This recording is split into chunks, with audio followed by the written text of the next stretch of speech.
Di bagian sebelumnya, Xiaoyi diculik oleh Ratu Siluman Lebah yang telah bersekutu dengan Kerajaan Langit. Tetapi di akhir kesepakatan ia berkhianat dengan membunuh para utusan langit tersebut. Sementara itu di Kerajaan Langit, Kaisar Langit memerintahkan Raja Gerbang Timur dan Raja Gerbang Barat pergi ke Kutub Utara untuk menangkap Dewa Rulai. Pertarungan pun pecah, namun hal mengejutkan pun terjadi di mana Dewa Timur mengkhianati tugasnya dengan beralih pihak membela Dewa Rulai. Ia pun membiarkan Dewa Rulai pergi meskipun ia harus menerima konsekuensi dari pengkhianatannya tersebut. Kita tinggalkan sejenak Biksu Tong dengan api sucinya serta rencana jahat dari Kaisar Langit yang ditentang oleh Dewa Rulai.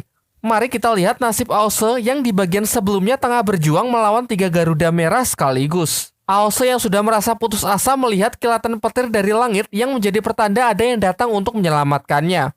Kita lalu diperlihatkan kelanjutan dari masa lalu Aose pasca ia diselamatkan Yuzong dari keganasan burung Garuda Merah. Meskipun ia dan Yuzong berhasil lolos dari maut tersebut, namun Yuzong terluka sangat parah. Sang putra Raja Naga dari Gunung Tianyu tersebut bahkan belum bisa berjalan setelah berbulan-bulan lamanya. Semua kesalahan dari insiden tersebut dilimpahkan kepada Aose yang membuat hidupnya semakin menderita dan dikucilkan semua orang, termasuk oleh ayahnya sendiri. Yuzong yang tak ingin sahabatnya terus disalahkan, memaksakan dirinya untuk kembali berlatih dengan harapan bisa segera pulih. Dari kejauhan terlihat Aose yang mengamatinya dengan menggenggam kertas di tangannya. Setelah mengumpulkan cukup keberanian, ia pun melemparkan kertas tersebut yang mengandung pesan permintaan maafnya kepada Yuzong yang sudah berkorban demi menyelamatkannya. Keesokan harinya akhirnya mereka pun mulai bicara setelah tak bertemu cukup lama. Aose mengaku kalau dirinya tak cukup punya keberanian untuk menemui Yuzong karena kesalahannya tersebut. Ia juga berpikir kalau Yuzong pasti sekarang membencinya.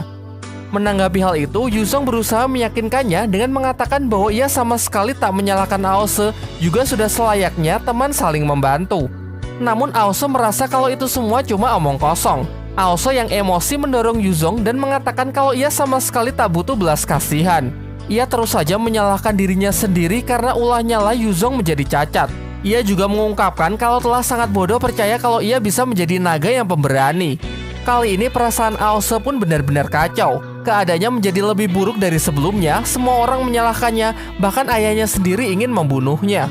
Yuzong yang masih mencoba menenangkannya dan menyarankan agar tidak menyerah, malah ia bentak dengan mengatakan kalau Yuzong selalu mendapatkan pujian, tidak akan pernah bisa memahami perasaannya yang selalu dicerca oleh orang-orang suku naga.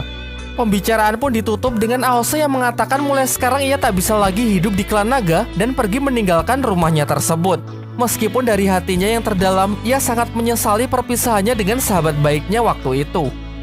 Sebagai tambahan, setelah meninggalkan klan naga, Aose menjadi sangat frontal dengan ulahnya yang sering membuat kekacauan dan banyak membunuh manusia.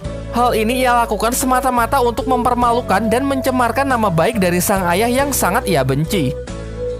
Hingga akhirnya Dewa Sangsin memberinya hukuman dengan mengubahnya menjadi seekor kuda untuk mengawal perjalanan Biksu Tong demi memperbaiki sikapnya. Sayangnya hal itu tak berjalan sesuai tujuan awal karena setelah perjalanan sifat Aose masih saja tak berubah. Singkatnya, Biksu Tong mengajak ia melakukan perjalanan untuk kedua kalinya bertujuan mengembalikan api suci. Bertemu dengan Bailang yang memiliki kekuatan roh naga milik Yuzong, dan dari Bailanglah ia tahu bahwa kini Yuzong sudah meninggal. Kembali ke cerita utama, Aose yang membuka mata sangat terkejut melihat kakek naga di hadapannya. Selain itu, ia juga diikat dan dipanggang di atas api. Sembari mengambil bumbu-bumbu masakan, kakek naga menjelaskan kalau sejak lahir para naga sudah ditakdirkan untuk saling membunuh dan menjadi hukum alam bagi yang kuat memakan yang lemah. Ia juga mengungkapkan kekecewaannya terhadap para naga yang telah melupakan jati dirinya tersebut. Kemudian ia mengambil sebuah belati berniat meminum darah Aose.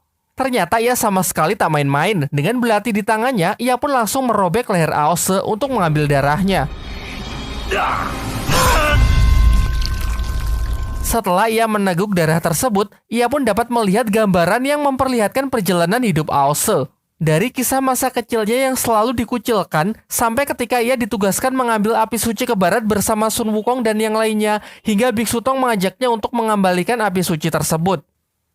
Mengetahui tentang api suci yang telah diambil, ia pun sangat terkejut dan mengatakan meskipun api suci dikembalikan, keadaan tidak akan bisa dipulihkan seperti sedia kala. Tidak heran roh jahat yang semakin kuat dan kerajaan langit yang semakin terperosok ke dalam kegelapan. Ia lantas segera melepaskan ikatan Aose dan memberikannya energi untuk memulihkan Aose. Scene kemudian berpindah memperlihatkan pulau-pulau yang mengambang di atas awan. Di tempat inilah Aose kembali tersadar. Kakek naga lalu menyuruh Aose agar tidak takut karena ia sudah mengurungkan niatnya untuk membunuh Aose. Ia juga mengatakan kalau ia sudah tahu semuanya tentang Aose yang memberontak dari klan naga, sangat dibenci seluruh orang suku naga termasuk ayahnya sendiri yang kemudian dihukum dengan menjadi mangsa dari Garuda Merah. Ia lalu menjelaskan kalau pulau mengambang ini adalah langit di luar awan yang menjadi rumahnya. Kini sebagai imbalan karena sudah diselamatkan, Aose harus bersedia menjadi pelayannya. Jelas Aose menolak dan mencoba melawan dengan mengeluarkan kekuatan petir merahnya. Namun ia sangat kaget setelah melihat kekuatannya yang berubah warna menjadi warna hijau. Kakek naga lalu menjelaskan kalau tadi Aose sempat sekarat. Oleh karena itu ia menyalurkan energi sejatinya melalui mulut untuk memulihkannya.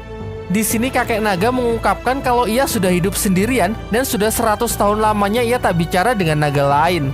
Bicara mengenai api suci, benda tersebut adalah api pertama yang terlahir ketika dunia baru diciptakan. Kekuatannya memelihara seluruh kehidupan yang ada.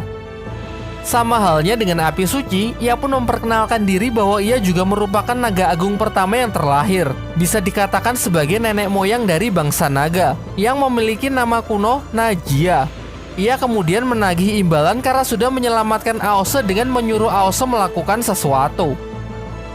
Sementara itu, diperlihatkan Raja Naga Laut Selatan, putra sulungnya yaitu Aoyilong, ayah Aose dan kakak Aose tengah berdiskusi. Di sini ia membujuk ayah Aose agar mau bersekutu dengan kerajaan langit. Namun ayah Aose masih terlihat ragu dengan mempertanyakan apa manfaatnya bekerja sama dengan para dewa bagi klan naga. Dari pembicaraan mereka pun terungkap bahwa ratusan tahun yang lalu klan naga pernah berperang melawan kerajaan langit. Jika mengingat hal tersebut, kakak Aose pun ragu kalau para dewa bisa dipercaya. Diskusi pun ditutup oleh ayah Aose yang mengatakan baru akan memutuskan setelah membicarakannya dengan raja naga yang lain. Akan tetapi tiba-tiba mereka dikejutkan dengan berita yang mengabarkan bahwa Aose telah kembali. Dan benar saja terlihat Aose yang duduk santai di singgasana istana menunggu kedatangan ayahnya. Setelah tahu kabar mengenai Aose yang berhasil selamat dari Garuda Merah, semuanya pun datang untuk melihatnya. Mereka sangat terkejut mengetahui Aose yang masih hidup. Lantas prajurit pun dikerahkan untuk kembali menangkapnya untuk kembali dieksekusi mati. Menanggapi hal itu, Aose terlihat santai sambil memperlihatkan bulu-bulu dari Garuda Merah yang berhasil ia taklukkan. Tetua naga lalu menjelaskan mengenai tradisi suku naga bahwa Aose telah melewati ujian suku naga, yaitu barang siapa yang berhasil menaklukkan Garuda Merah dan mencabut bulunya, maka akan dinyatakan sebagai ksatria naga yang pemberani. Benefitnya, sang ksatria naga akan terbebas dari segala macam tuduhan dan hukuman yang telah dijatuhkan akan dicabut kembali. Karena menghormati tradisi tersebut, kini semuanya pun hanya bisa terdiam dan sama sekali tak bisa menghentikan Aose. Aose kemudian pergi sembari mengatakan bahwa ia akan pergi ke makam kuno suku naga dan bermain-main sebentar. Lalu kita diperlihatkan kilasan balik mengenai kesepakatan yang dilakukan Aose dengan nenek moyang suku naga Naiji. Naiji mengatakan kalau ia telah menyelamatkannya, menghilangkan kutukan serta akan membuat Aose jauh lebih kuat dan sebagai gantinya ia akan mengambil tubuh Aose. Barulah setelah Aose lebih tenang, Naiji kembali menjelaskan bahwa api suci selalu menjaga keseimbangan yin dan yang. Ia mengungkapkan kalau ia sangat menginginkan api suci tersebut. Tapi ia tidak bisa mengambilnya sendiri, karena jika dia pergi ke dunia manusia, dirinya akan melemah. Maka dari itulah ia menyuruh Aose untuk mengambilkannya, merebut api suci tersebut dari tangan Biksu Tong. Aose yang mengingat kembali kenangan buruk dengan Biksu Tong yang telah mengurungnya selama 16 tahun dan hanya membuatnya sengsara, nampak tak keberatan untuk menyingkirkan mantan gurunya tersebut. Namun sang kakek naga tidak lantas percaya begitu saja.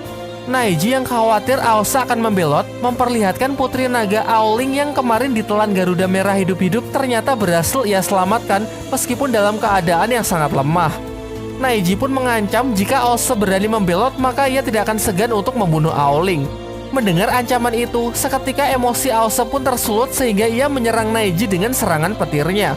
Sayangnya ia berhasil dilumpuhkan dengan sekejap karena level mereka yang terpaut terlalu jauh. Kini demi menyelamatkan Aoling, ia pun tak punya pilihan lain selain menuruti kesepakatan tersebut. Sementara itu, para klan kerbau bersama rombongan Biksu Tong dalam usahanya untuk menemukan tempat persembunyian dari Ratu Siluman Lebah demi menyelamatkan Xiaoyi. Mereka terus menyusuri jalan iblis hingga memasuki wilayah yang paling gelap di mana bahkan sinar matahari sama sekali tak bisa menembusnya. Sepanjang jalan dipenuhi dinding lebah yang sangat curam dengan hawa siluman yang semakin pekat.